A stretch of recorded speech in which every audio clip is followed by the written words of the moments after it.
Ese soy yo. Buenos días. Mi nombre es Enrique Shada y tengo 37 minutos para convencerlo de que emprendimiento es una actividad que vale la pena.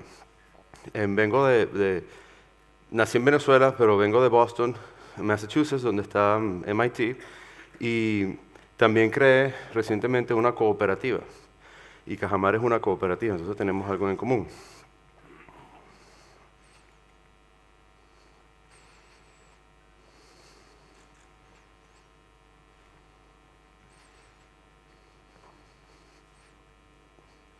Sorry. Esta es Caracas.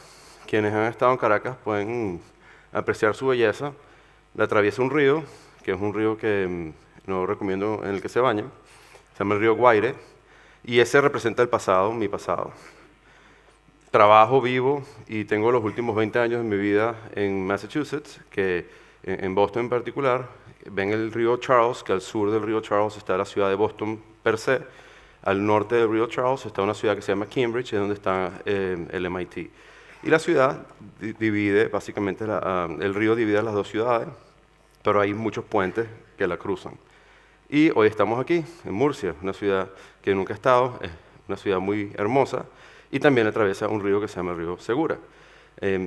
Espero que Murcia represente el futuro y en algún momento venir a Murcia más a menudo y posiblemente hasta vivir en España, que sería un sueño que yo he tenido desde hace mucho tiempo.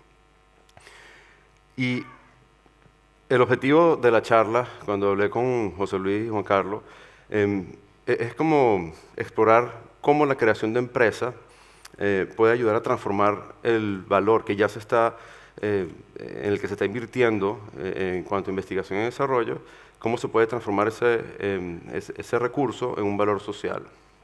Y explorar el caso de MIT, especialmente el programa MIT Link, en el que estoy afiliado, vale la pena, como que dice Carlos, y aprender de cómo se puede transferir el modelo de Link a la región. Pero antes de empezar, me gustaría darles un contexto un poco de macroeconómico. Yo no soy economista y no pretendo ser un economista, y seguramente aquí hay personas mucho más versadas en el tema que yo. Pero es importante darle un poquito de contexto. Y voy a comparar Estados Unidos con España y voy también a traer un poco de Venezuela al contexto. No hace falta que vean el detalle, pero como pueden ver, en Estados Unidos, la figura de arriba representa las exportaciones de Estados Unidos y la figura de abajo representa las importaciones. Los cuadros, los colores son los distintos grupos industriales, el tamaño obviamente es el tamaño relativo, y como pueden ver, en Estados Unidos hay mucha diversidad industrial, mucha diversidad de exportaciones y mucha diversidad de importaciones. La diversidad en el portafolio de exportaciones e importaciones da una idea de qué tan compleja es una economía y qué tan fundamentada en ideas es. Entonces, en Estados Unidos las exportaciones e importaciones son de alto valor de complejidad, de alto valor de ideas, aunque la balanza comercial es negativa. Estados Unidos es un exportador neto de ideas al mundo. En el caso de España, algo similar, que es una economía compleja, con varios componentes. Pueden ver que tiene exportaciones de productos agrícolas, los vinos y las bebidas, automóviles también, y tiene componentes de importación también complejos, son componentes que van a la manufactura. En el caso de Estados Unidos, muchas de las importaciones son generadas por las mismas empresas americanas a través de la globalización, pero en España también ves que tiene una base industrial diversa, con una base industrial básicamente producida por las ideas de los ciudadanos españoles. Ahora van a ver el caso de Venezuela, que es un poquito distinto. Las exportaciones de Venezuela se han reducido a un producto, básicamente en dos manifestaciones: petróleo refinado, petróleo crudo, e importamos todo. La base industrial de Venezuela hace unos años era una base industrial muy potente, hace unos 30, 40 años, y solo tomó ese tiempo en destruir el parque industrial para tener un país que tiene una balanza de exportación positiva, el superávit comercial es alto, pero el déficit de ideas los pone a Venezuela uno de los países más atrasados desde el punto de vista de invención. Ahora, estamos aquí por entender qué significa innovar y qué impacto puede tener la innovación para la sociedad. Entonces, quiero como que mostrar la inversión que hacen los países en innovación, en particular España y Estados Unidos, que vale la pena explorarla. Y no lo estoy poniendo para compararlo porque los tamaños absolutos son obviamente de distintas escalas, pero en Estados Unidos y en España la inversión en I+D, según la OECD, ha ido subiendo. O sea, los números son distintos, pero hay un creciendo, ¿no?, de inversión en investigación y desarrollo. Eso está muy bien. Como la densidad, o si lo tomas como adimensionalizado para comparar peras con peras o manzanas con manzanas, como porcentaje de PIB, Estados Unidos invierte más o menos el doble de lo que invierte España con relación al tamaño de su economía en investigación y desarrollo. ¿Eso tiene implicaciones? Sí. Estados Unidos tiene un superávit de ideas más alto que España. España está más o menos en el ranking 28, Estados Unidos está en el ranking 7, Japón y Suiza son los primeros dos que están en ese ranking. Pero viendo el caso en particular de Estados Unidos, algo que yo quiero sobresaltar aquí, porque hay un reto importante que se está viviendo hoy en día en Estados Unidos, pero también en el mundo, que es que la inversión que se está haciendo pública en investigación y desarrollo no se está realmente traduciendo a valor social como podría. Y eso se ve con el gasto en investigación y desarrollo, como lo ven en las barras azules, comparado con el valor total de portafolio de Venture Capital, que son las barras verdes, ¿no? A medida que va subiendo el valor comercial, el valor de investigación y desarrollo, el valor del portafolio de startups no está aparentemente creciendo en proporcionalidad. Ahora, en Estados Unidos en particular hay un fenómeno que preocupa. Están viendo el número de nuevas empresas que se generan, que tienen potencial de crear nóminas, de tener nóminas de empleados. Ese número creció hasta 1 millón, casi 1 millón antes de la recesión, luego cayó precipitosamente y se ha mantenido estable. Y en verde está el porcentaje de esas empresas que son realmente que obtienen financiamiento de capital riesgo. Como ven, son la minoría, pero también hay una estabilización de la formación de empresas, pero no hay un creciendo. Y en Estados Unidos hay un impacto negativo de la consolidación de mercados y de la falta de dinamismo de emprendedores que está ocurriendo hoy en día. Y eso se manifiesta en parte, como pueden ver, en el número de empresas que están en la bolsa pública de Estados Unidos ha caído casi a la mitad en los últimos años. Eso significa que la generación de empresas no está siendo suficiente para tener empresas públicas y también la consolidación de mercados está llevando a que cada vez haya menos dinamismo. Y eso es una causa de alarma que también impacta a todas las economías, pero en particular en Estados Unidos. Entonces, la pregunta sigue siendo, bueno, ¿cómo transformamos ese valor que se invierte en la sociedad a través de la investigación y desarrollo en un valor social tangible para las personas? Una de las fórmulas es empezar empresas. Hay muchas maneras, pero formar empresas es un vehículo muy potente que tiene las economías de mercado para poder generar valor. Y antes de hablar del tema de formar empresas, déjame darle algunas definiciones que personas que han sido pioneros en la educación de emprendimiento han destilado sobre el proceso de empezar empresas. Empezamos con Jeffrey Timmons, que fue uno de los padres de la educación de emprendimiento en Estados Unidos, y él dice que emprendimiento es una manera de crear y construir algo de valor de la nada. Pero valor es importante, ese es un término subjetivo, pero es importante tenerlo en mente. Steve Blank, que es Stanford, él propuso el tema de Customer Discovery, o de descubrir clientes, y de eso llevó al todo el movimiento de Lean Startup. Él define un startup o una empresa nueva como una organización que está buscando un modelo de negocio repetible y sostenible, y escalable, perdón. Entonces, continuamos hablando de algo que sea de valor, Blank diciendo que sea algo escalable y repetible, y el profesor Arlett del Trust Center de MIT, que es el centro que estudia emprendimiento en MIT, habla de que tiene que ser una empresa nueva, que proponga algo nuevo donde algo no existía. Entonces, si uno suma como que esas tres componentes, una definición que yo propongo es que es un vehículo de expresión social o de expresión personal donde permite la aplicación de conocimiento nuevo, o sea, tiene que ser conocimiento derivado de ciencia o de entendimiento de fenómenos, nuevo para la creación de productos y servicios que satisfagan necesidades de la población. Y de esa manera se transforma en valor socioeconómico. Entonces, emprender no es para hacer dinero, solamente para ser cool, para decir que estás en Silicon Valley o que participas en el foro Startup Summit de aquí, sino emprendimiento realmente termina siendo un deber cívico, porque las nuevas empresas son la base de una economía mercantilista o de mercado, y si la gente no emprende, no hay economía a largo plazo. Ahora, ¿por qué la gente emprende? Muchas razones. Parte para expresar su creatividad, en parte para hacer dinero, para contribuir a la comunidad, para dejar huella, para dejar un legado. Hay muchas razones por las que la gente emprende. Pero hay una realidad. Y la realidad que en esta gráfica que viene del programa I-Corps del National Science Foundation, que es un programa diseñado para ayudar a investigadores a sacar productos al mercado, es que toda esa inversión que se hace inicialmente, que está en el proceso más temprano de descubrimiento, usualmente no llega al mercado, porque hay una transición, que es donde está esa raya negra vertical, en donde se llama el Valle de la Muerte, donde esa transición no recibe suficientes recursos y usualmente las cosas caen ahí. Y uno siempre escucha a los emprendedores diciendo, mira, tenemos éxito, vamos a sacar la champaña, que levantamos $10 millones de un inversionista, pero se les olvida que el tramo difícil es el tramo de escalar, de crecer. Y por eso muchas de las empresas no llegan a ese punto. Y parte de la solución es realmente apoyar no solamente al principio, sino apoyar en esa etapa de crecimiento.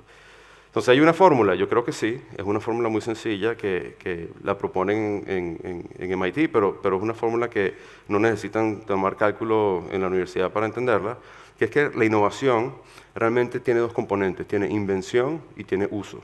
Invención está atada al gasto en investigación y desarrollo y el uso está atado al valor social, al valor que las personas le hagan, deriven de ese producto o servicio. Entonces veamos el caso de MIT. ¿Cuál es la fórmula, esa fórmula aplicada en MIT y cómo hace MIT para apoyar, ¿no?, el proceso de generación de valor a través del conocimiento? Este es un mapa, más o menos una caricatura del mapa de MIT. Yo me voy a enfocar en 4 programas con los que he trabajado dentro del MIT, pero como pueden ver hay muchísimos, no necesitan entender el detalle, programas que apoyan este proceso de transferencia de conocimiento del instituto hacia el mercado. ¿Y por qué elegí estos 4? Porque están, aunque son independientes, o sea, la estructura de gobierno de cada uno de esos grupos son independientes, están alineados al mismo fin y están alineados de una manera secuencial. Al principio tenemos el MIT Link, que habla de formación de proyectos, de ideas que sean alineados a impacto, pasando por el MIT Delta V, que apoya a la formación de empresas y a la creación de empresas que sean escalables. El Engine, que es un fondo que estableció MIT para apoyar a tecnologías difíciles que salgan al mercado, y el Startup Exchange, que fue una de las cosas que yo contribuí al Departamento de Relaciones Corporativas de MIT, que ayuda a escalar. Al escalar los startups. Estoy yendo un poco rápido porque tengo un tiempo limitado, pero siempre estoy disponible luego para responder alguna pregunta. En el caso del Link, el reto era que muchos de los investigadores tenían una idea y al tener una idea hacen una propuesta de investigación, la emiten o la submit, la mandan a un sponsor, a un sitio donde se haga el funding de eso. Y perdóname por el Spanglish, pero a veces las palabras en español me fallan. Se hace la investigación y luego se llega a un resultado, y el resultado tiende siendo una publicación o un artículo, etc. Y hay una divergencia, porque el dinero inicial que se dio para esa investigación perseguía un impacto social, un impacto no social como causa social, sino un impacto en la sociedad. Ese es el reto. Y la aproximación que tiene el Link es esa parte inicial, hacer una etapa de validación bien contundente para asegurarse de que la investigación que se haga, que ese proyecto de investigación que se formule, esté orientado al impacto. Y por cierto, el programa Link se creó en colaboración con el gobierno de la Ciudad de Madrid. O sea que España ya esto no es algo ajeno a los españoles. ¿Cómo hace Link eso? Tiene 3 fases fundamentales para tener enfoque en proyectos de alto impacto. La primera fase es una fase de validación, donde se producen muchas propuestas de proyectos de investigación. En la fase 2 se eligen los proyectos que tengan mejor impacto o potencial de impacto y que sean plausibles, o sea, que no haya que reinventar la física para poder solucionar la necesidad que se identificó. Y el tercero es el tema de escalar, que es un poco el mismo patrón que hemos visto en las definiciones de emprendimiento. Y esto lo hace el Link utilizando una comunidad con tres grupos importantes. Uno son la facultad o los profesores, que no solamente son de MIT, sino son personas expertas afiliadas a los sistemas de hospitales, en el caso de biomédicos, a otras universidades, y gente de industria que puede apoyar a la generación y a la, básicamente, creación de esos proyectos y evolución de esos proyectos. Los emprendedores, las personas que quieran hacerlo, como acuérdense que emprendimiento es una herramienta de expresión personal, si no hay gente que lo quiera perseguir, entonces no hay punto de hacerlo, y los promotores y patrocinadores que aportan no solamente dinero, sino también recursos estratégicos como acceso a mercados, acceso a tecnologías y acceso, en el caso del Link, a temas clínicos. El resultado de los primeros 4 años del Link fue muy potente. Estos son ejemplos de proyectos que salieron en áreas de manejo de salud, intervención temprana. Yo me voy a enfocar, y mejor cuidado de pacientes, me voy a enfocar en los que están circulados en amarillo.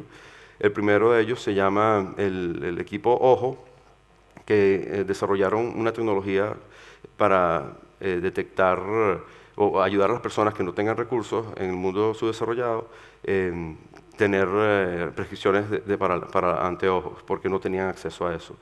La solución no es completa, tiene o sea, todavía falta bastante para que se haga uso a escala, pero ya está inventado y no había ningún tipo de producto que se le comparaba en el mercado. El otro equipo, el equipo Leuco, identificó una manera de medir células blancas en pacientes que están expuestos a quimioterapia de una manera muy poco invasiva para evitar infecciones, etc. Y de nuevo, no había en el mundo una solución que realmente estaba targeted, ¿no?, para esa aplicación. Y el equipo de NeuroQWERTY, que es una historia que les voy a presentar un poco cómo fue el proceso de ello, utilizan los movimientos de las manos en los teclados para detectar Parkinson's tempranamente, de forma de ayudar a las personas a tener tratamiento. Ahora, este equipo pasó por un proceso muy interesante y eso demuestra que realmente la innovación nunca es lineal y tienes que empezar para poder explorar, para poder tener acceso a las ideas de innovación. Ellos empezaron con la condición de que había errores en radiología. Los radiólogos hacían errores al ver las placas. Y la tecnología que ellos habían explorado era entender cómo los radiólogos movían los ojos para ver si el error salía de ahí. Pero se dieron cuenta de que también las personas que manejan las torres de control tenían ese efecto de cometer errores, y un error en una torre de control no es algo ligero, ¿no?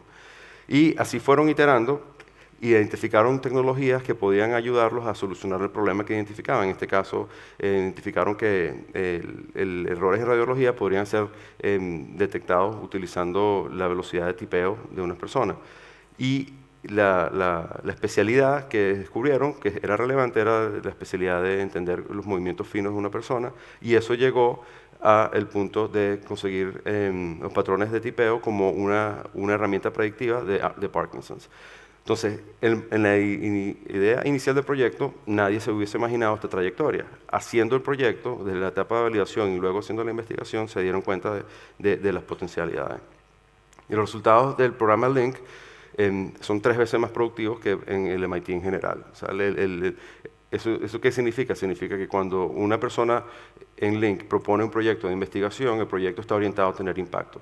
En MIT hay muchos proyectos que no llegan a tener impacto, que está bien. O sea, el hoyo negro que se detectó y eso no tiene ningún valor comercial por ahora, eso está bien. Pero desde el punto de vista de tener impacto en la sociedad, es bueno tener esa alineación.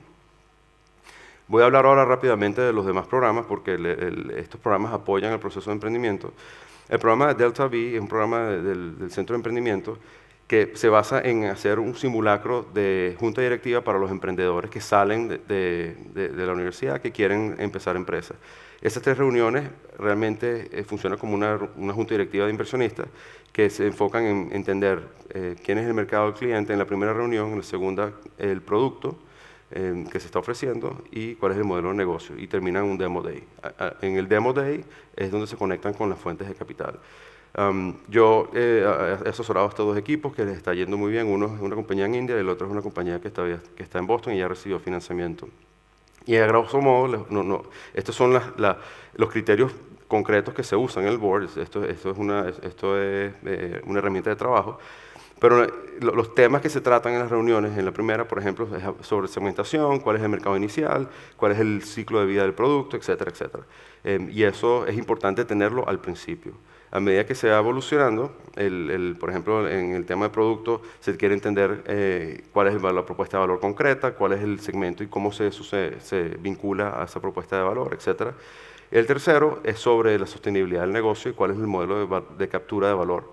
Porque una cosa es generar valor para tu cliente o para el que consuma y la otra cosa es capturar ese valor, ¿no? Y el precio es una manera de capturar valor, pero hay otras. Entonces, eso tiene que estar bien articulado para poder lanzar. El tipo de personas que participan en estos proyectos son variados, vienen de MIT, vienen de otras universidades, el tamaño promedio del equipo son 4 y tienen varias industrias representadas, aerospace y deportes, etcétera. Y más o menos para que tengan una idea, esta es la diversidad de personas que hay. Hay mucha gente de otros países, mucha gente que están interesadas en realmente empezar empresas. Y estos son los motores, ¿no? Las personas que quieren hacer eso son los motores que llevan esa semilla a la economía. El Engine es un fondo que creó MIT para tecnologías difíciles que necesitan transferirse a la sociedad, pero que el camino del Valle de la Muerte es muy largo. Lo que ellos proveen son 3 componentes realmente. Capital de largo plazo, no necesariamente capital que está buscando retorno en 7 años, sino tal vez un poco el horizonte más largo. Proveen equipos, laboratorios y sistemas de fabricación. En el edificio donde está The Engine tienen todas esas facilidades y conexiones no solamente a inversionistas, sino también a otros grupos industriales y grupos de científicos. Yo estoy asesorando una compañía que está en The Engine, que es E25 Bio, que está haciendo kits de diagnósticos para prevenir o para detectar enfermedades virales que pueden ocasionar pandémicas, como por ejemplo el coronavirus. Y el Startup Exchange, hablamos de las ideas, pasando por Delta V para formar una compañía y tener un proceso un poquito más sistemático. Hablamos de The Engine como un mecanismo de inversión para potenciar esas empresas y el Startup Exchange, que es un programa que yo propuse en relaciones corporativas, realmente apunta en conectar a las compañías con los miembros del programa de enlace industrial de MIT, que son más de 250 compañías. Y la idea es realmente las compañías, los startups que estén listos, conectarlos con los accesos, con las personas o las organizaciones que tengan accesos a mercado. Más o menos pueden ver las estadísticas, muchos son PhD y las empresas de los startups que están en el sistema son más o menos como 1.700 y tienen un gran número abarcan un gran número de sectores. Y el outcome o el resultado realmente es tener partnerships entre las empresas grandes y las empresas emergentes por 1000 razones, y estos son algunos ejemplos, ¿no? Unas empresas que ya quieran escalar, que estén listas para escalar, esta es una buena manera de hacerlo. Eso está muy bien, eso es en MIT, eso está en Boston, Estados Unidos, es otro mundo. ¿Cómo estamos en Murcia? ¿Qué importa? ¿Cómo hacemos que eso aplique aquí en Murcia? Yo propongo una agenda muy sencilla, empezar por el principio, ¿no? ¿Cómo se lee un libro de 1000 páginas, una página a la vez? ¿No? Que tiene 6 partes. Elegir cuál es el área donde quieren innovar, armar el equipo para poder innovar y crear la empresa, validar tus sospechas, es decir, hacer un análisis bien riguroso sobre, ok, esto es lo que queremos hacer, pero en lugar de empezar, vamos a validar que eso sea así, investigar, hacer un proceso siguiendo el método científico, aprender y ajustarse, está bien equivocarse, y luego, al final, invertir. Entonces, los primeros 5 pasos son necesarios para poder tener una inversión que dé resultados o que tenga más probabilidad de dar resultados. Ahora, en Murcia, si ven, elige tu área, Murcia es una región de España que tiene más o menos el 3% del PIB y la media PIB per cápita está por debajo de la media de España. Eso es un hecho, ¿right?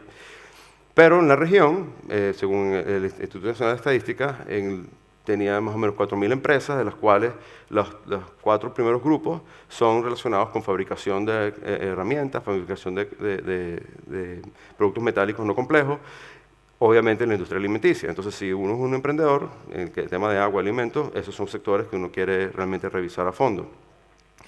Ahora, perfecto, vamos a suponer que se identifica ciertos sectores, identifica ciertas oportunidades.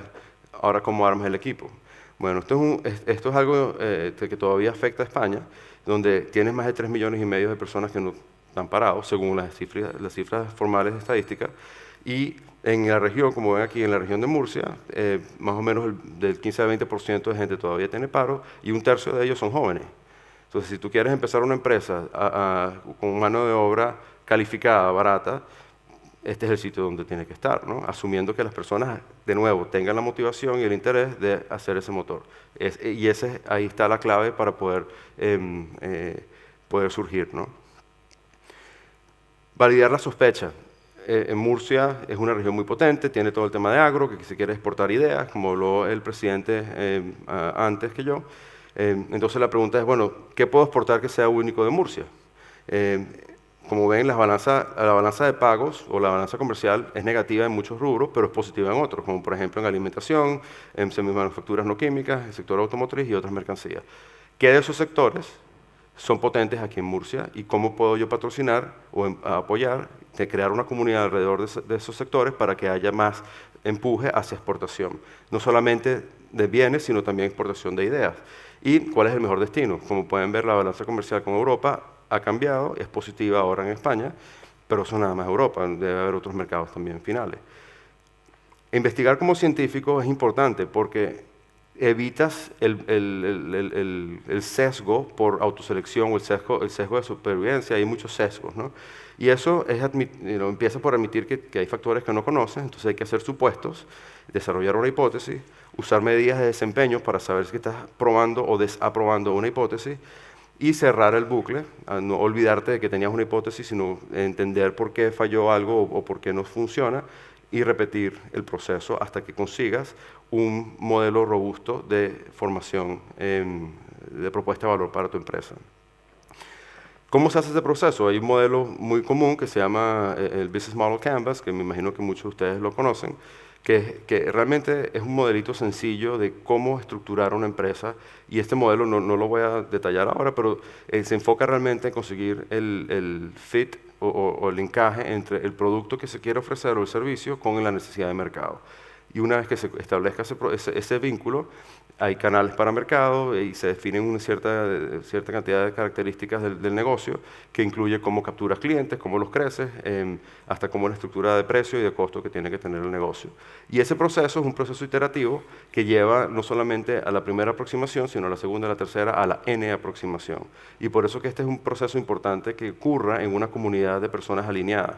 No necesariamente tienen que ser de la misma área constituyente o del mismo grupo, sino que sean distintos grupos alineados en la generación o en la canalización de las ideas a través del proceso de formación de empresas.